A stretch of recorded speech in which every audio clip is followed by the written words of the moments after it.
Hi, it's Fong Palafox here with SLP Impact, and today I want to talk about behavior.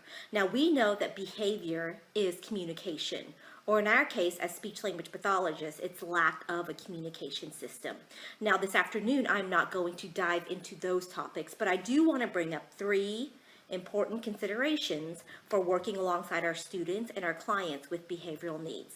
Now, the first one is we've got to build that relationship, that trust, and the rapport. Now, I acknowledge that this is important for all individuals we work with, and I'm going to say that it's even more important and even more meaningful whenever we really need to engage in those relationships for our students who have behavioral needs. The second thing is, I feel that whenever there are behaviors, we've got to let go and let flow. And what that means is sometimes whenever those non-compliant behaviors take place, I have a student right now that I'm working with at the middle school level.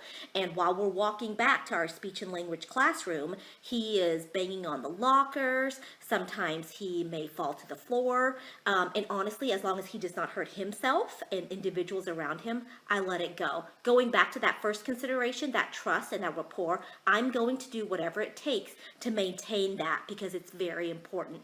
And that leads me to my final point, which is make it positive, notice the positive, and then share it.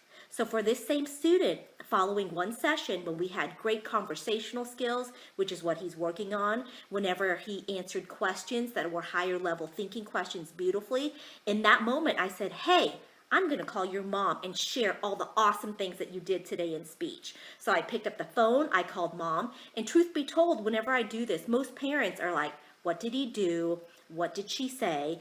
And thinking that it's going to be a call that will lead to negative outcomes, when in reality, I'm just sharing the positive. So I imagine this jar, and I'm just filling up trust, not only with the student, but also with the family, to let the mother know your child is relevant and important and is capable of doing these wonderful communication things, and I acknowledge that. So those are three considerations for working alongside students and clients with behavioral needs. I promise you, these things will make a big, meaningful outcome for your work. Thanks so much.